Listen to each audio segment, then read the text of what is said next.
Hi, I'm Christy Ryan, and welcome to my gym. It's not high tech, it's not state of the art, but it works perfect for me. People ask me all the time how they can get started on a weight training program. You know, if you just do cardio, you're going to probably lose some fat, but your metabolism is going to suffer a little bit because you're also losing muscle. And so you want to make sure that you do some strength training to get some muscle on board, which will rev up your metabolism, which will make it easier to lose weight, and you can eat more. You don't have to starve. So this is just a beginning. This is just a way to start. If you've never done weight training before, you probably don't have any weights at home. Maybe you have a resistance band, and that's a great way to start. Or you can start with a soup can. For most of you, a soup can is going to be too light. You can do two different ways. You can do 3 sets of 12 repetitions. So a repetition is just like coming full contraction, full extension. That's 1 rep. So you can do 10 to 12 reps. That's a set. Like I said, though, for most of you, for like a bicep curl, you can be doing 100 and not feel anything. But if you did like a deltoid raise, a soup can might be heavy enough. So let's say you decide that you're short of time, you really don't have time to do 3 different sets.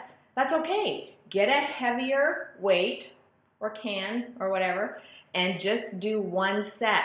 But make sure when you make it to 10 or 12 reps, you are tired.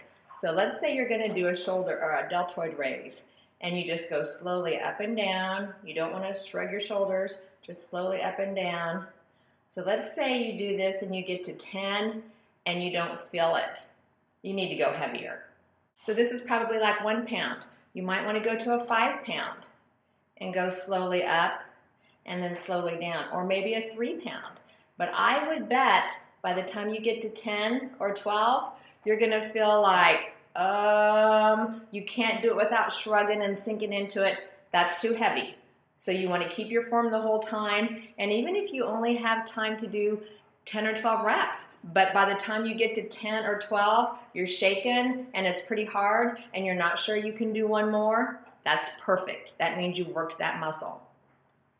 If you want to change that up after a while and do 3 sets with a lighter weight, so you might do 10 to 12, with a lighter weight, maybe a 3 pound weight, and you get to 10 and you kind of feel it, but you rest a minute or 2, and then you do another 10 or 12, and then the third set, the third 10 or 12, that's when you start feeling it. And that's okay too. It's fun to go back and forth because it works your muscle differently. The heavier weight going a little more slowly works that muscle a little more intensely, so you have results a little quicker, maybe a little more definition. The lighter, more frequent sets just tones you up and makes you a little more defined. So either way, I like to tell people when they're short on time and they're first starting out, do the heavier weight and do only 10 or 12 reps. For me, what I prefer to do is get a video that's going to tell me what to do, because if it's left up to my own motivation and how I feel that day, I might slough off a little bit. But if I have a video telling me to do heavier weights and do more reps or heavier reps or more sets, I'm going to do that. I'm going to follow the video.